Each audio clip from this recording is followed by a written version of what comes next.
Hi, everyone. You are listening to Beyond, and I'm your host, Dr. Flora. Listen, life is hard. You don't have to do it alone. As a mindset coach, physician, mom, and an infertility warrior, I have mastered techniques to help move you towards contentment and growth. I can't wait to go along with this crazy ass life journey with you while making sure you feel like your best self. This podcast is meant to have you feel unstuck from your rut and less alone. Let's do this.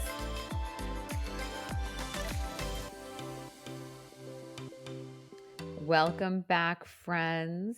This episode is going to be about infertility.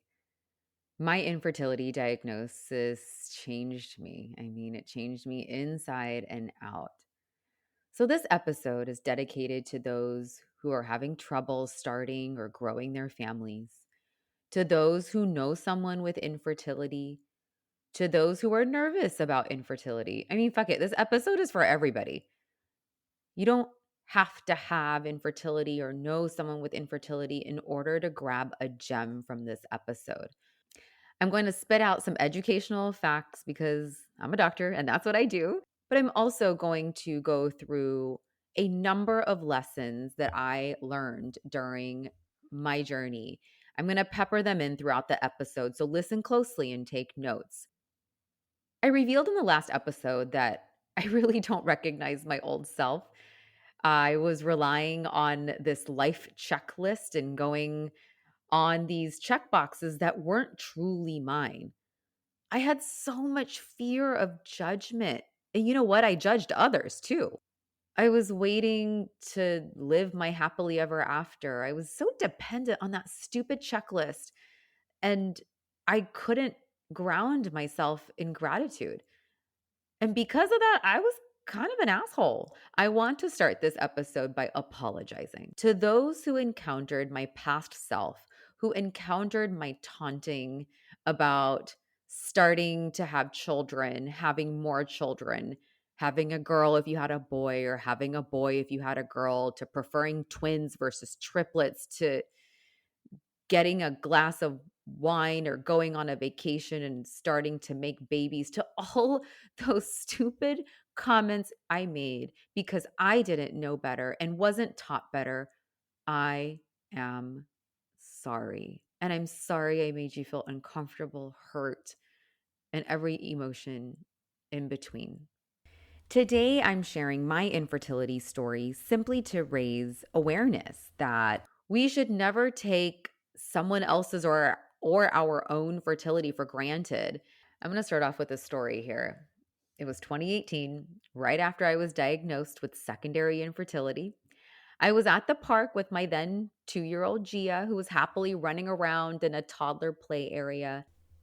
And then I heard a voice suddenly come up behind me and say, "When will you give her a sibling? She needs someone to play with so she doesn't get lonely." Another child's grandparent or nanny, or I don't know who they were, began to have a conversation with me with that as their opener. I paused for a half a second. I quickly looked over at Gia, who was happily giggling. She was following other kids around. Every now and then, she would look over at me to make sure I was close by. I saw my child truly happy. And this random person's comment pierced my grief and pierced this new diagnosis that I've barely digested. I was fuming. I quickly turned to this person and responded angrily, "Oh my God, a sibling? Do you know where I can buy one? I'll just go get one right now." After which I grabbed Gia and walked away. It wasn't my finest moment. So, lesson number one, don't let your unacknowledged, unpacked emotions dictate your words and actions, especially in reaction to someone else's unsolicited comment or advice. I had let my pain get a hold of me and dictate my actions and words. Did that woman have ill intent? No. Did she have the right to advise me on family planning and make a passive comment about it in front of my daughter? Absolutely no. I know you've encountered this no matter what point in your life you're at. Especially those lazy aunties and uncles who pry, they pry about your grades, they pried about what college you'd be attending, what major you were. They'd compare you to their own kids or other friends. They'd pry about medical school, what specialty you're going into. Then they start prying about when you were getting married, about your job, your money, and now your kids or the potential for kids. I mean, as soon as I had Gia, the immediate next question from everyone was, okay, when are you popping out the next? I mean, excuse me? My vagina is still healing. And you're asking me when I want to do this shit again? So many questions dawned at me at this time. When did our society make this a normal conversation? Why do Indians, especially, feel the need to dictate our family planning in a public manner? What if I just wanted one kid? Was that a bad thing? Why is everyone pressuring me? Like, what is it to them? I had postpartum depression. So at that time, was I expected to just default and start thinking about bringing another human into this life? I wasn't happy with my body. I wasn't happy with my mind. How was I going to handle another child? So, lesson number two, stop asking women when they are having kids, period. Full stop. Really, this should never be dropped upon any woman, any couple in a casual conversation. It's such a sensitive topic. You never know what someone is going through. And even if they're not going through anything medical, what if it was just their preference to not have children? It should not be a conversation starter, a conversation filler. It should not be used as a joke. There are plenty of other things to talk about. Use those instead. So let me switch hats for a second and put my doctor hat on. I'm going to spit out some stats and some facts that might surprise you.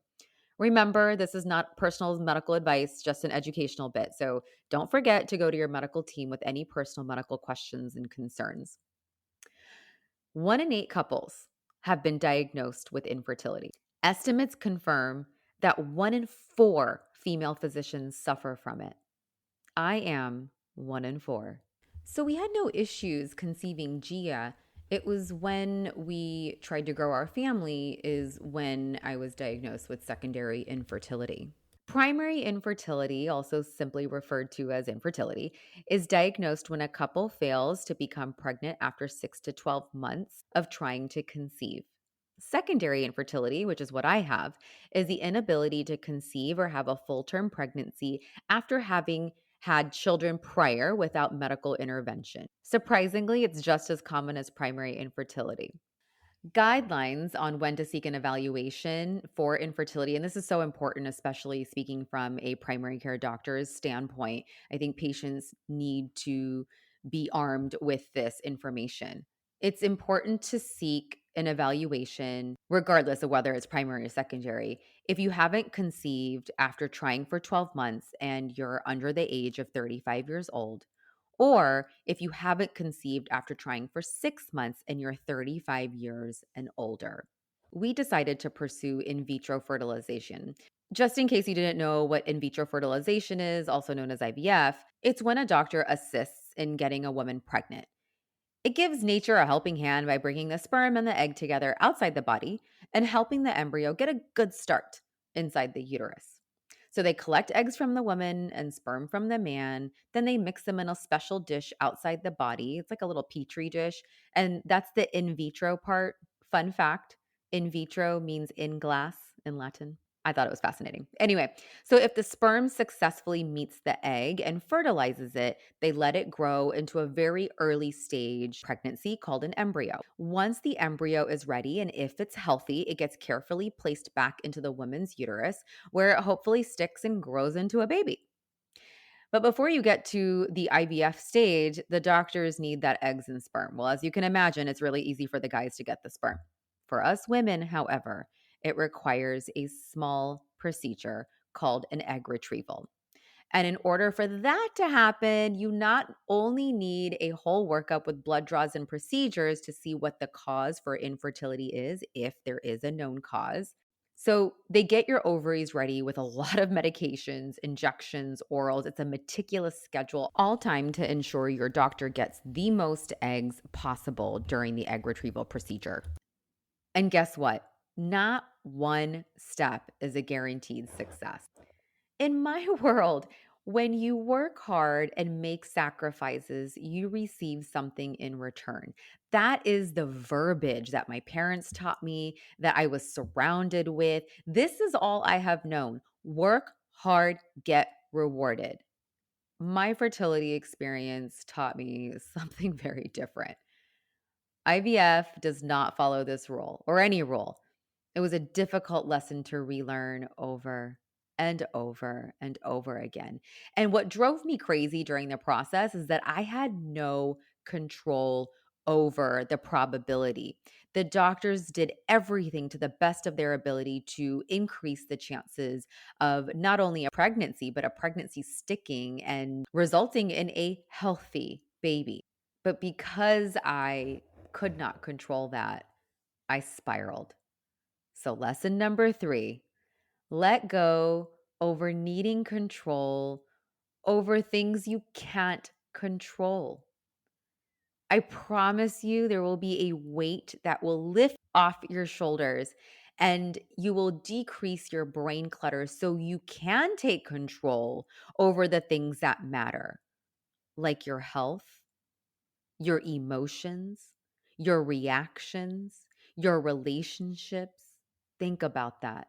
Let go of control over the things that you can't control. Let it go, like my friend Elsa from Frozen says. It truly does free up a lot of brain space so you can focus on the things that are controllable and that will help your mindset be more at peace and contentment. So, because my spiraling led me to be just high with anger, envy, frustration, resentment, I was always on edge. Because of all of that, I don't have core memories of my family other than what I've passively taken pictures of.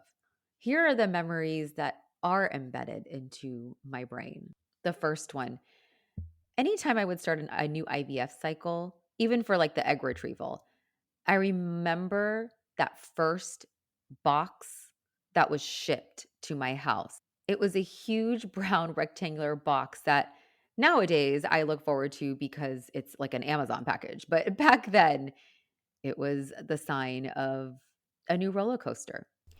The box would be filled with all of my medications, injectables, oral medications, syringes, needles, anything and everything.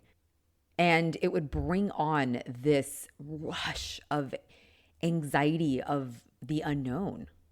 And because I was determined to take control of everything at that time, I labeled every bag. I organized every injection according to the order I should be taking it.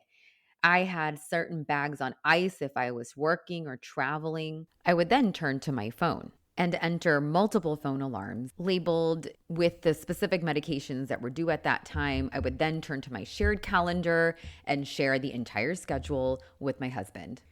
All of this just from one rectangular box. My second core memory is actually a happy, comforting one. I remember driving to my doctor's appointments maybe once or more times a week before I'd start clinic with my patients. I remember I would listen to Jay Shetty's podcast On Purpose. And on the way back, I would listen to Dr. Natalie Crawford's podcast As a Woman. She is a fertility specialist and advocate. These two voices brought me comfort and brought me guidance and taught me things that I needed to hear during a very painful time. I would laugh with them. I would have these light bulb moments. I would cry. Jay Shetty's episodes would hit me in a way where I would have this realization, this life lesson, this aha moment where I realized I needed to start making small changes. I'm so grateful for voices like these who continue to educate and inspire people around the world. My hope is that I can use my voice to help you as well, no matter what you're going through. My third core memory, it's a painful one. I remember my first positive pregnancy test after an embryo transfer. I remember being at the dining room table. I was sitting down. Sanjay was standing right next to me, his arm around my shoulders. I had my doctor on speakerphone, and she said, "Congratulations, it worked. You're pregnant." And I'm going to cry right now. I remember Sanjay and I hugged each other. We held each other. And we both cried. By the way, I've only seen Sanjay cry like under 5 times in the 20 years I've known him, and this was one of them. I just remember feeling a sense of relief, like we did it. Everything will be okay. My checklist, it's going to be okay. I'm going to have my happily ever after. My fourth core memory is what that pregnancy test led to, which was a miscarriage.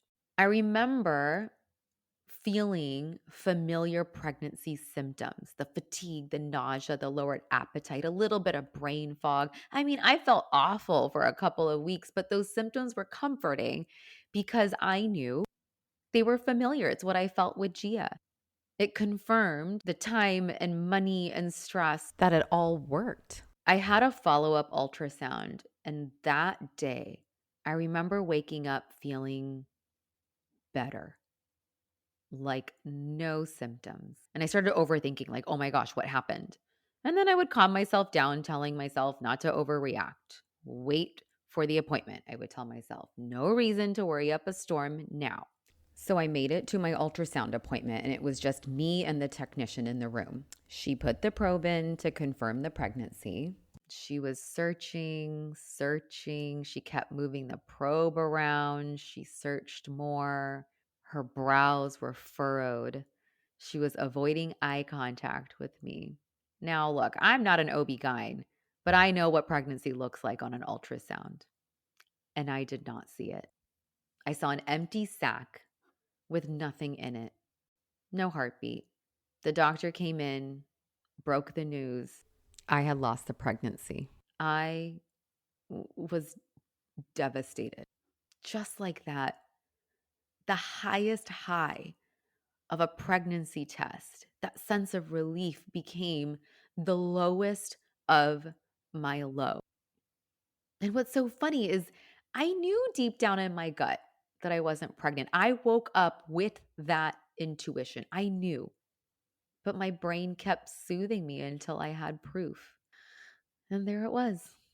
My next core memory is sitting in the garage parking lot of my fertility doctor's office, calling my clinic supervisor. I was crying, sobbing. I mean, I'm talking snot, tears, hiccuping. I told her, close my schedule. I'm officially out of the office starting now. I'm taking time off. I don't know how many weeks, but cancel all of my patients.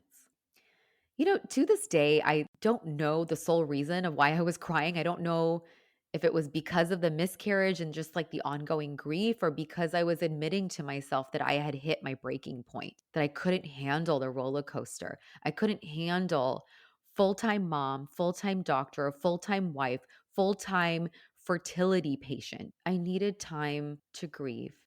These core memories lead me to my next lesson. Take the time to feel your feelings. Take the time to grieve, to be angry, to acknowledge whatever emotions you're experiencing. Don't push it under the rug. Don't ignore them. Don't work harder. That does not do you any good, because guess what? All of that is going to come crashing down onto your shoulders at the most inopportune time. You like control? Take control of your emotions. Acknowledge them, feel them, give yourself some space and time. Now, don't let it linger, but acknowledge and move on. Secondary infertility really put me in a unique position. I had a child, so technically I was fertile, but I felt lost with that diagnosis.